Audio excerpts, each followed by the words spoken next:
Hello and welcome to the Tesla Tips and Tricks podcast. This is Rod Stuckey, joined by my co-host Tori Hornsby, who is the principal and administrator of our Facebook community. Tori, glad to have you as always. Glad to be here, Rod. We're excited to jump in today to our top 5 posts from our Facebook Tesla Tips and Tricks group. But before we dive into this content, Tori, for those who may be joining us for the first time or are not familiar, tell us a little bit about our Facebook or our Tesla Tips and Tricks community.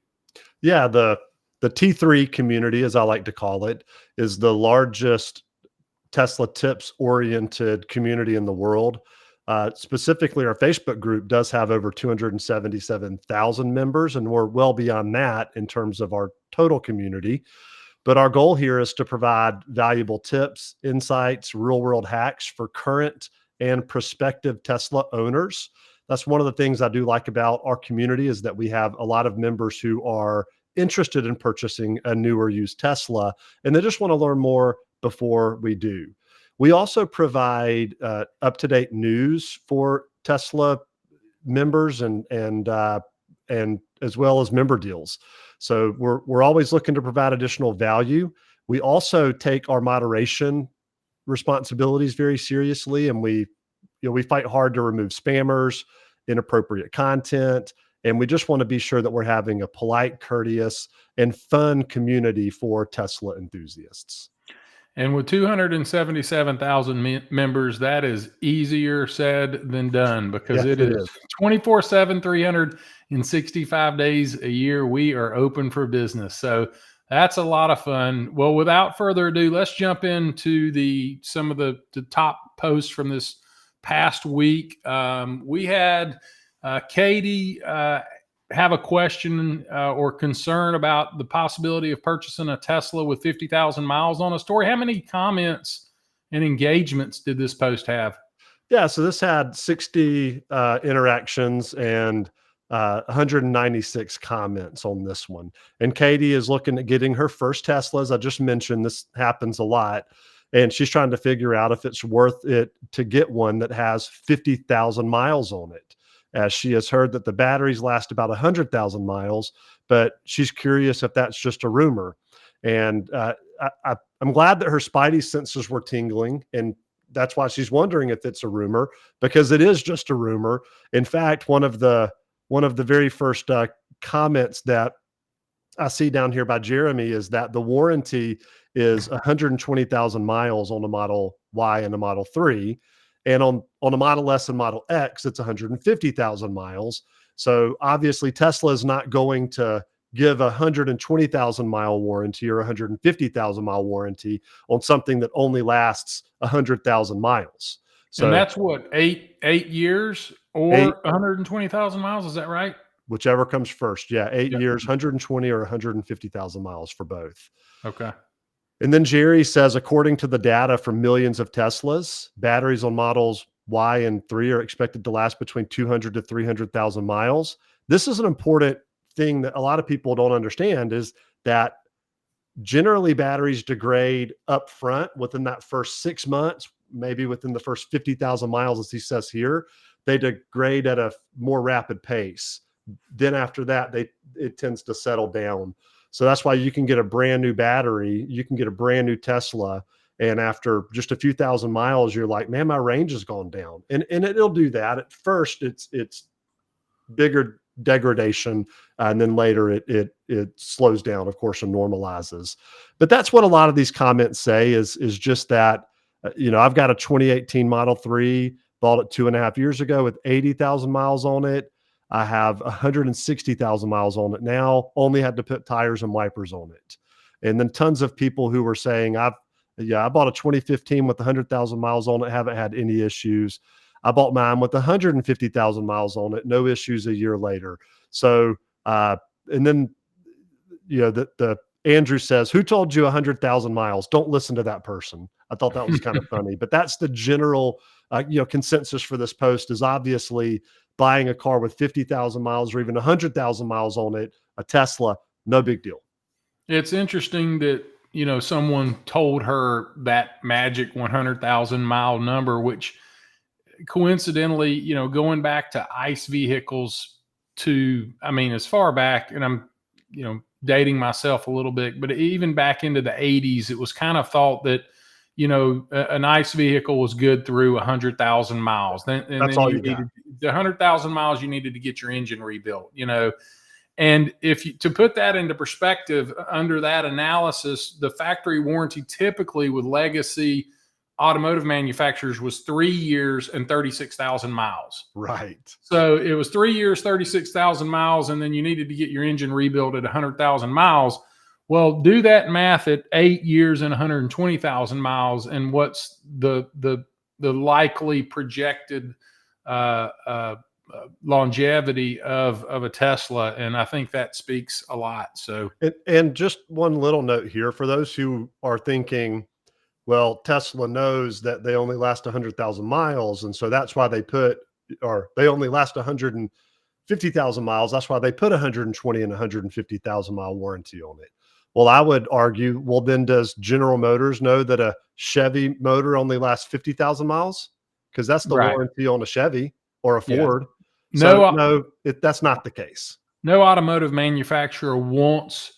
There's actually, our background, for those who don't know, we've been automotive dealers and in the dealership business for decades. And there's what's called goodwill. And typically, if a vehicle has a possible warranty issue right outside of warranty, there's a chance you can go to bat and get the manufacturer to do what's called goodwill, because no manufacturer wants to see their vehicle have a manufacturer's defect right outside of warranty. They would never want that. That looks very negatively upon their reputation and their reliability. And so that perspective you just shared couldn't be further from the truth. So, yep.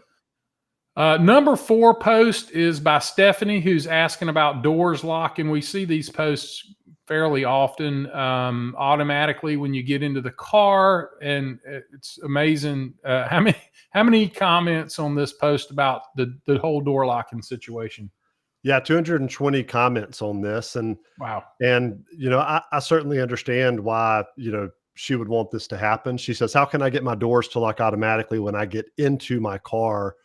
And coming down, the first comment I'll share is by Scott. It says, "When you shift to drive, it locks." And actually, Eve clarified this. It actually doesn't lock when you shift to drive. It doesn't lock until you exceed 5 miles per hour in the car. A lot of ICE vehicles, my wife's Cadillac will, when you put it in drive, they lock. So that's a common ICE vehicle thing. Yep. And here's another comment. It says, "For your own safety and in case of an immediate emergency, as soon as you get in the car, your car doors do not automatically lock until you start driving. No other car maker model, as far as I know, has such an option to lock the doors as soon as you sit in the car." And I think that what you just said is also important, that, whether it's park or whether it's when you start driving, no other makes have what the original poster is actually asking that I know of, to where when you sit in the car and shut the doors, it locks them. I've never seen that. I'm not saying not exist, automatically. You can manually, lock them, of course, but not automatically. Yep. And so looking up here at Hank, his comment says, "I'm pretty sure I've seen a lock button on the top of the screen in the car." And I can verify that. It's not pretty sure, it definitely is. So in my Model X, in the top left-hand corner, there's a lock icon, and that lock icon is either unlocked or locked. The icon looks like a padlock that's locked. And if you press it when it's unlocked, it locks all the doors. If you press it when it's locked, it unlocks all the doors. And then John shared a pretty cool comment where when you sit in your car, just tap the voice control button on the steering wheel and say, "Lock doors." Done. That locks the doors for you. And then there's another comment that's down buried, and it says that you can also do that on your app. So you could have your app open to the Tesla app on your phone, and you can sit in the car and lock the doors as soon as you sit down that way. So there's 3 ways that you can lock your doors on the screen, in the app, or by doing a voice prompt for locking the doors. But you have to do it manually at this point. We did have, there was one comment, somebody kind of made a little bit of a you know, why would you, what does it matter? Why would you ever want to do that? And a lady commented that she was sitting at the curb and a guy jumped in her back seat thinking that she was an Uber. And Yeah, that was, that's terrifying. that is terrifying. And so, I mean, you never know whenever what people's circumstances are, but you're at a, inner city or popular area, and Teslas are kind of popular in the Uber world, and somebody just jumps in thinking you're an Uber. So if you're thinking, why would anybody ever want that? There was a real world example of why right there. So, yep. That's a good number 3 post is by Aaron and is about preconditioning your battery while going to a supercharger.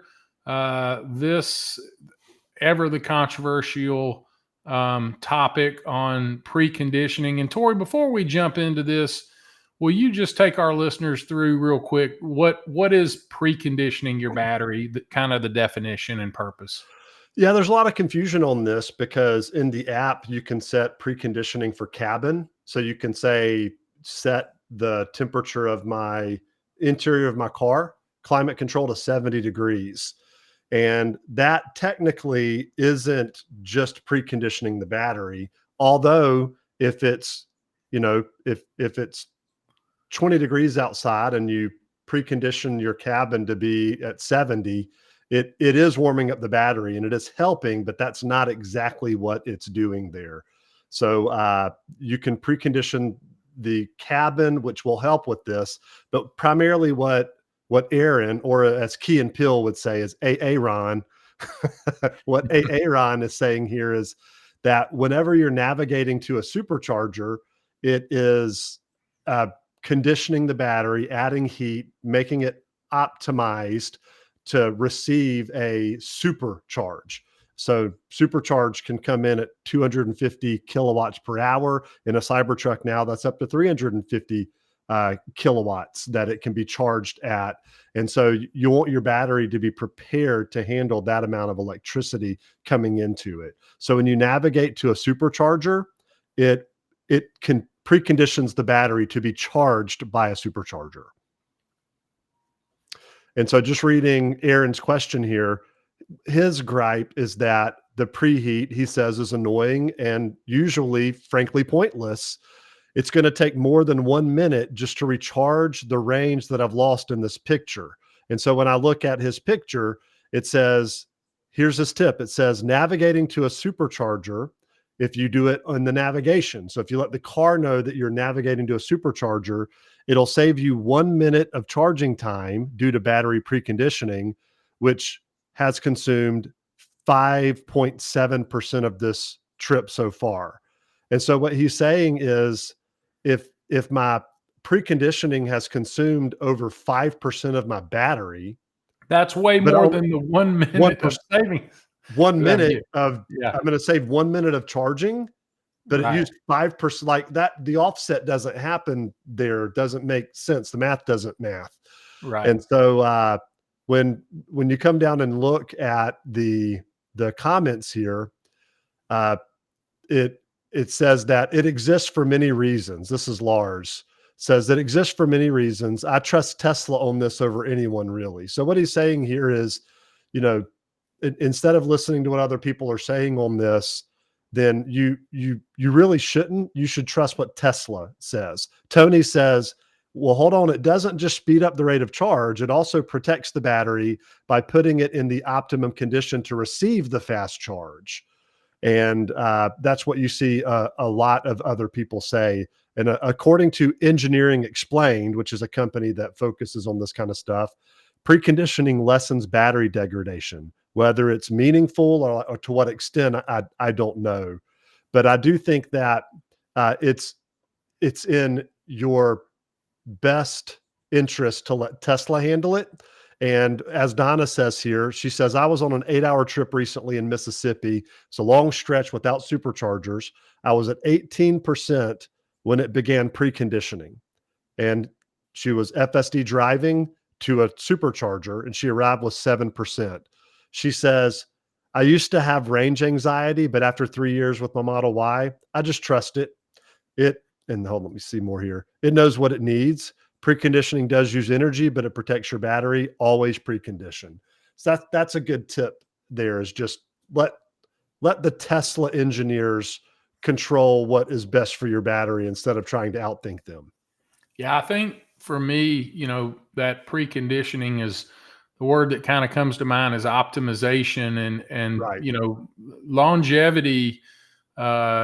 Protecting battery degradation is it's like getting your oil change back in the day to protect the longevity of your ICE vehicle. And I think preconditioning your battery is something that's just ensuring that you have a long and long time healthy, optimized battery. So it does.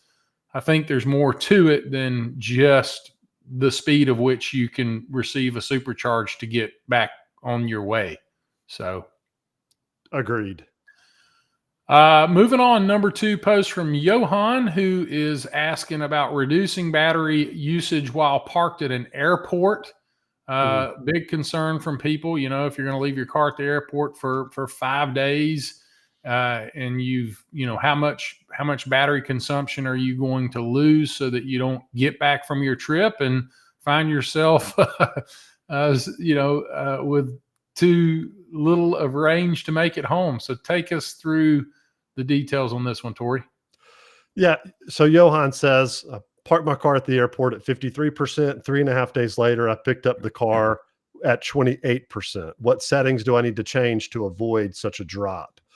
And, one of the first comments here that I want to jump into, it says Tesla needs to have an airport mode. Seems like a simple fix to avoid this common issue of coming home to a depleted battery.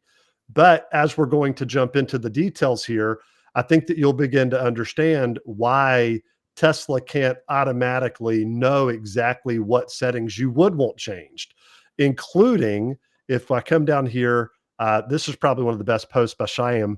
Says Sentry mode reduces 1 to 2% of your battery per day. Smart Summon drains your battery 6 to 7% at times. And he says, I would leave the Sentry mode on for safety, but turn off the Smart Summon. And then also don't frequently check the battery percentage on your app. If you'll do this, the most that you'll lose is 1 to 2% per day. So this is a classic example of, if I turn on airport mode, I wouldn't want to turn off Sentry mode myself, but many people would want to turn off Sentry mode to not use or to use as little battery as possible.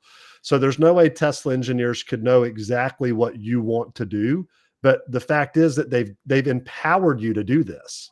So I don't think that we're going to see an airport mode anytime soon, but you can just manually do this. So here's a few tips, is that it's probably, if you're dropping battery a lot, it's probably the standby summon. You probably have a summon standby on, which is dropping your battery percentage 6 to 7% per day. And what the summons is, for those who don't know, that's in the app where you can get the car to drive to you.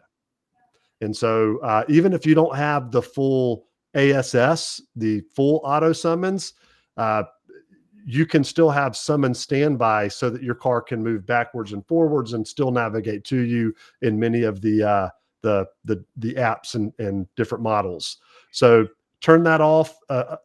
Again, I just want to also mention that when you open your Tesla app, it doesn't wake the car. I've got my Tesla app open. It did not wake the car. And I can tell this because my battery percentage is grayed out. So you can see my T3 MXP. It's the Tesla tips and tricks, Model X performance, baby. the T3 MXP, the 69% is grayed out, and it shows that it's parked. And so if I go into some of the controls, it will wake the car. And then it will update the battery percentage, and the battery percentage would turn green, letting me know that that's an active number. So just because your app says it's 69% doesn't mean that it is. It means that it was 69% when it last communicated with the app. So what people do is they come in here and they check it. They have range anxiety when they're on a trip, not even at their car, because they want to make sure that they have enough percentage when they land at the airport or when it's parked for an extended amount of time. The more you check it, the more you wake it up, the more battery power it uses. Last little note here, just on that wake up, you go, is that really a big deal waking the car up? Well, think about your computer. When you start your computer, it uses way more energy than when it's just sitting, because it's loading everything, it's putting everything into RAM, the processor's going crazy. It takes a few minutes of it processing before you can even use it. And then when you can even log into Windows, let's say, and you can start using it, it's still a little slower because now all the background apps are starting to load up and starting to run. So whenever you start a computer or whenever you start your Tesla, you're using way more power for the startup than when it's just sitting idle. So yes, it is a big deal. It does use battery percentage. Yeah.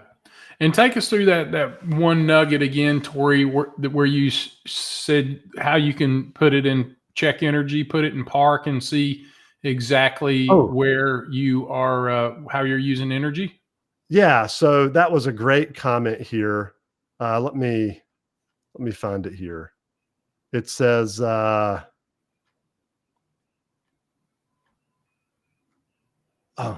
actually no longer see it here. Let's see here.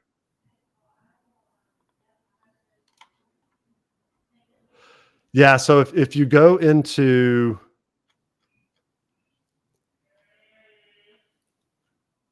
it's energy mode, put it in park. I believe you put it in park, go to energy mode. yeah, no, okay, I know what it was. You go to the energy screen and then you tap on park and it'll show you what has used energy. So Yeah. let me just see if I can find that.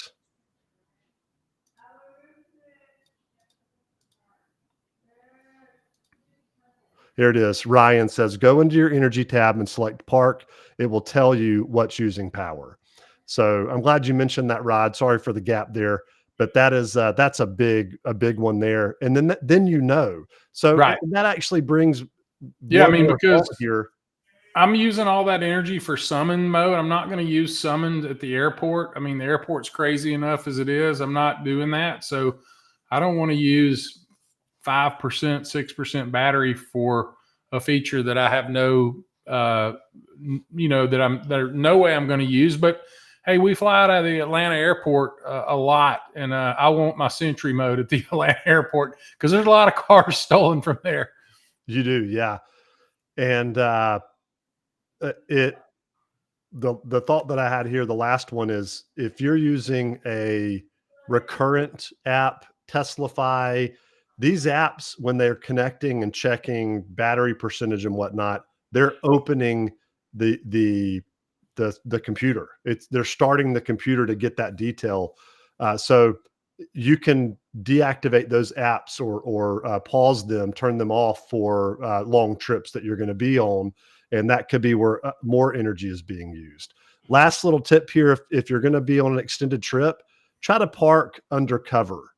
So if you think about it, whether it's cold or hot outside, if you're undercover, your cabin protection isn't going to be running, where if your car's baking in the sun, it could, that uses power. So try to park under the parking deck if you possibly can. Yeah. That's a good one. So moving on to the number one, this is kind of a little bit of a humorous post, but it got loads of comments from Pete, who shared that a Tesla tech told him he may have up to 35 miles of range after the battery shows 0%. How many comments on this one, Tori? 471 comments. It was 25 extra miles. 71 comments. What's your favorite? Let's start with your favorite comment. Yeah, from the 373. 373 reactions. My favorite comment by Betty says, try it. Let us know how it goes. And that really kind of best encapsulates my thoughts. Yeah. And then what you get after this is a myriad of comments going back and forth on whether this is real or not. but the general consensus is, some people have said I got 7, some people said I got 10, some people said I probably got close to that, but really there's no way to know how you're going to be using your car. So this comment is probably the best one. It says there's way too many variables to make a statement like that. Are you going to drive 35 miles per hour, 50 or 70? Is it 0 degrees outside, 70 degrees outside, or 110 degrees? Are you driving uphill at a 8% grade or downhill at a negative 3% grade? So there's just no way to know for sure. And this is a up to. And so, Mark says up to somewhere between 0 and 25. I've gone to 0.5% battery, and that was enough. Somebody else said that they were in the middle of the desert in Arizona, and when it hit 0%, they got 2 miles. So you can't trust 25 miles. And oh, by the way, that Arizona person who shared, they had to get their car towed. So this isn't like, to your point, Rod, we talked about this previously. You can't just run up to the gas station and get a 2-gallon gas can and run back. When these things when the high voltage battery runs out of juice, you have to jumpstart them to get them to accept a charge. And it's not real easy. Do not let it run out of battery power whenever the range is like for me, if mine says that, when you'll get home with 1%, I'm probably considering stopping at a supercharger to 5 minutes, even just little 5 minutes, little top off. These batteries, when you're below 20%, they charge really fast at a supercharger. So I wouldn't trust anything below a couple of percent in terms of getting somewhere at that percentage, because the car is using power in addition to driving. It's using power for lights, radio, heated seats, heated steering wheel, air conditioning, just all the different things, that are mechanical, fans on cooling the radiator, or fans on adding heat into the battery. It works opposite when they want to use it as like a heat pump. So don't trust this at all is the bottom line. If it says charge, go charge it. Don't try to out trick and outmaneuver the system. Yeah. That's for a Tesla technician to tell a consumer that he's putting himself out there for a little bit, because those were some good comments. So, and he probably said, hey, did you know that when you hit 0%, that you might get another 25 miles out of one of these actually? Yeah. And that's a big difference than saying, hey, when you hit 0%, you can still go another 25 miles. Yeah. I'm sure he did not say that. Yeah. Yeah. I mean, there's just too many variables in play. So, 400 something comments. Everybody wanted to weigh in on that one. So for those who are listening or watching, maybe haven't joined our group, definitely like you to go over and join our Facebook group and get in on the conversation. Please like and comment below. And with that, Tori, just before we wrap up here, just share a little bit with our listeners about the Tesla tips and tricks auctions that we do. They're pretty fun and exciting.